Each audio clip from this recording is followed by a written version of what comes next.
नमस्कार दोस्तों, मैं आचार्य के शास्त्री वास्तु एवं ज्योतिषाचार सूर्या ज्योतिष में आपका स्वागत करता हूं।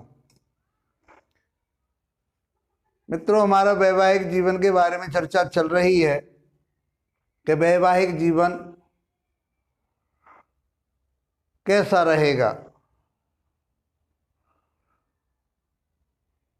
हमने आपको लास्ट वीडियो में बताया कि जब भावेश कारक पर शुभ ग्रहों की दृष्टि पड़ जाती है, वह भाव शुभ कर्तरी में हो, शुभ ग्रह बैठे हों, तो भाव बली हो जाता है और उस भाव से संबंधित फल प्राप्त होते हैं। ये किसी भी भाव पे आप लगाओगे इन चीज़ों को, इसका अध्ययन करोगे इन्हीं के माध्यम से, तो आप बहुत रिजल्ट अच्छा दे पाओगे।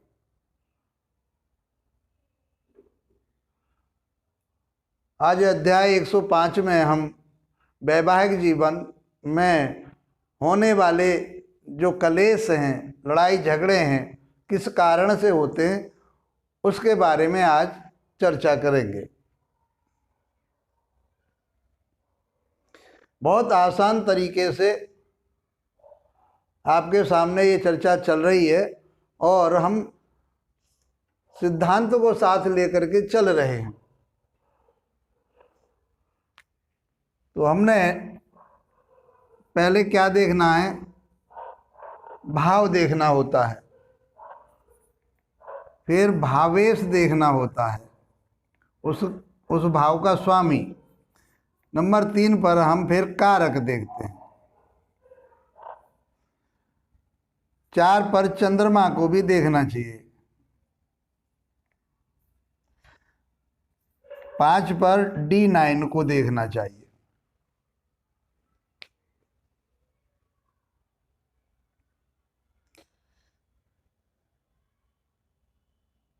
तो ये पुरुष जाति की पत्रिका है। इसमें हम सबसे पहले लगन को देखते हैं, चंद्रमा को देखते हैं।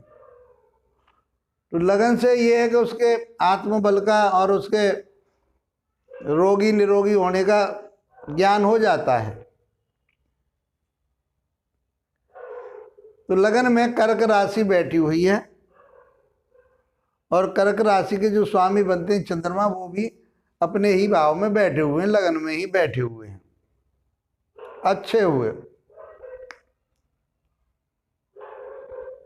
लेकिन उसके साथ भाव में सूर्य और केतु बैठे हुए हैं, जो क्रूर ग्रह कहे गए हैं, तेजस्वी ग्रह कहे गए हैं। तो ये अपना प्रभाव चंद्रमा के ऊपर देंगे। अब सूर्य के साथ चंद्रमा बैठने से चंद्र कमजोर हुआ,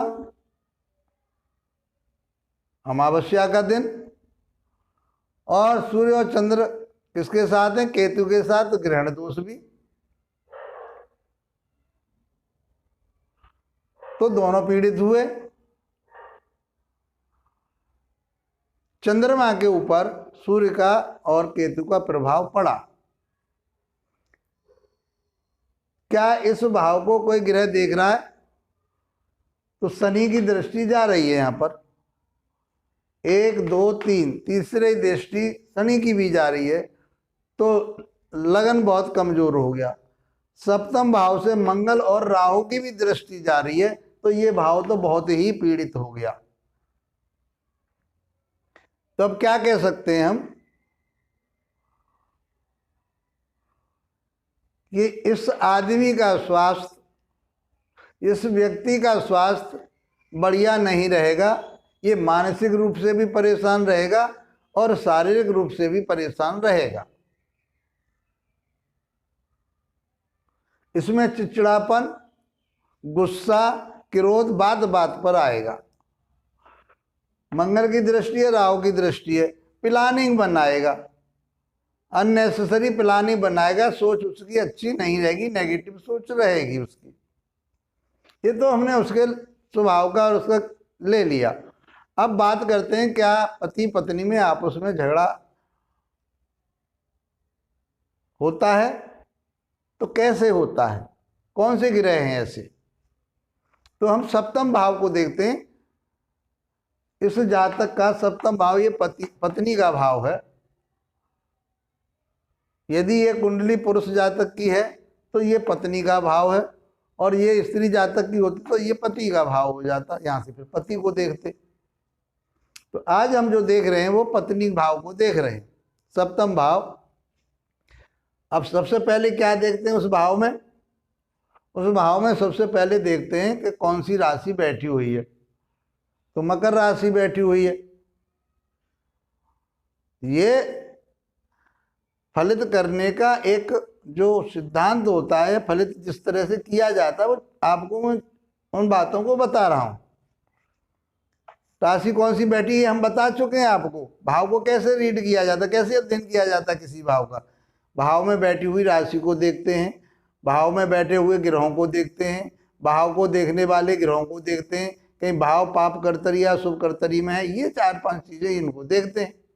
ऐसे ही फिर भावेश को देखते हैं, क्या भावेश अपने भाव को देख रहा है, कहीं वो 6, 8, 12 में तो नहीं गया है, कहीं वो पाप कर्तरी में तो नहीं है, अशुभ ग्रहों के साथ तो नहीं। यही सब चीज पर लगाया जाता है, चाहे वो भावेश हो, चाहे भाव हो, चाहे कारक हो। ये मूल सिद्धांत है। यदि आपने इन चीजों को समझ लिया तो बहुत आसानी से आप फलित कर दोगे। मकर राशि बैठी हुई स्वयं स्वभाव की राशि है, लेकिन उस स्वयं स्वभाव में क्या हुआ कि मंगल बैठ गया और राहु बैठ गया। तो मंगल जो है ये लड़ाई झगड़े का ग्रह माना गया है, राहु के साथ है।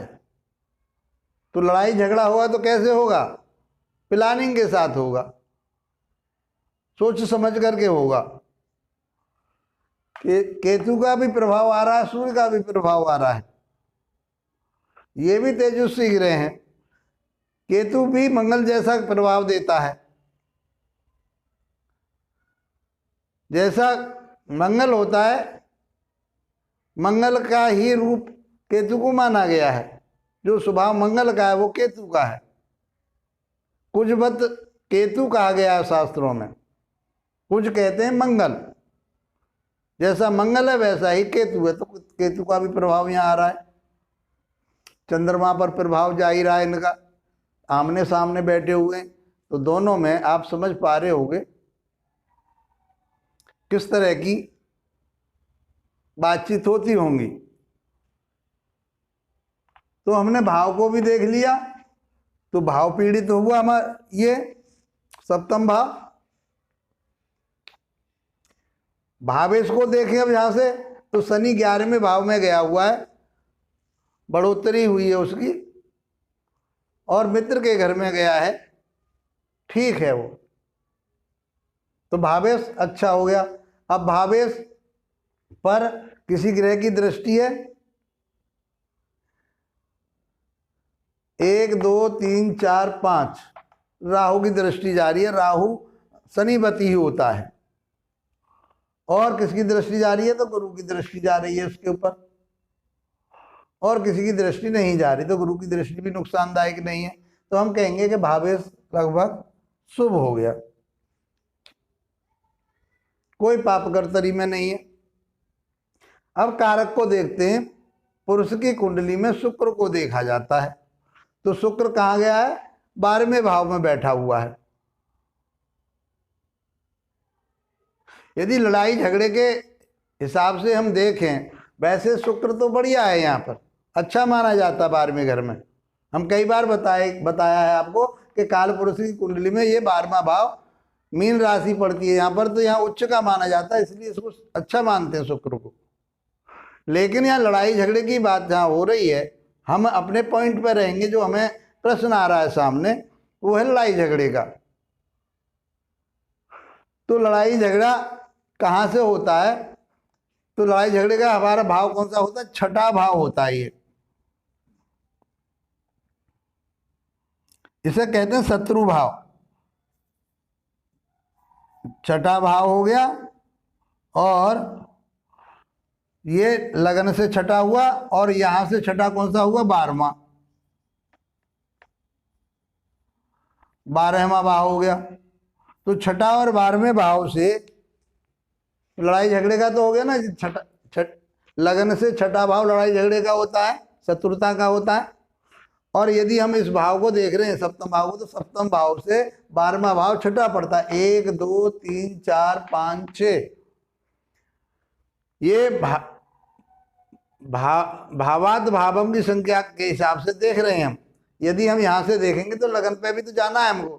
इस भाव से जब और आगे जाएंगे तो भाव सप्तम भाव से 7वां भाव लगन पड़ेगा। यदि हम भावेश से आगे जाएंगे कि भावेश से 7वां क्या पड़ेगा, तो 7 भावेश यहाँ बैठा, वहां से 7वां 5वां पड़ेगा। ये कारक से इसी तरह से जाएंगे तो कारक से 7वां कौन सा पड़ेगा? छठा भाव पड़ेगा। ये भावात भावम की जो थ्योरी है, और ज़्यादा निष्कर्ष पर जाने के लिए देखा जाता है इसको। जब हम पंचम भाव को पढ़ेंगे तो पंचम भाव को तो बताएंगे, भाव भावेश कारक। फिर 5वें भाव से फिर 5वां भाव देखेंगे, 9वें भाव को देखेंगे। फिर यहाँ पर देखेंगे भाव भावेश कारक। यहाँ का जो कारक गुरु है, फिर गुरु से हम 5वां भाव देखेंगे। यहाँ का जो भावेश होगा उससे 5वां भाव देखेंगे। ये भावात भावम की एक थ्योरी है, नियम है, सिद्धांत है पाराशर ऋषि का। इसको भी और गहराई से जानने के लिए होता है, ये देखा जाता है, देखना चाहिए। लेकिन हमें सब कुछ यहीं से प्राप्त हो जाता है। लगन कुंडली को पर ज़्यादातर हमें फोकस करना चाहिए। तो अब यहाँ का जो कारक है वो कहाँ गया? 12वें भाव में गया। छठा भाव पड़ा यहाँ से, तो यहाँ शत्रुता दी इसने।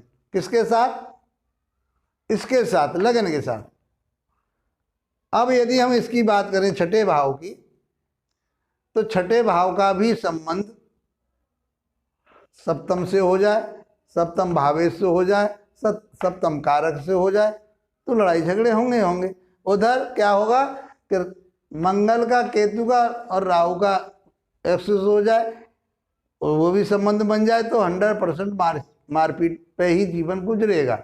ये बिल्कुल आप सटीकता से आप इस बात को कह सकते हो। पहले तो छठे और 12वें का ही संबंध बन जाए, सप्तम भाव से, सप्तमेश और कारक से बन जाए, तो लड़ाई झगड़े होंगे।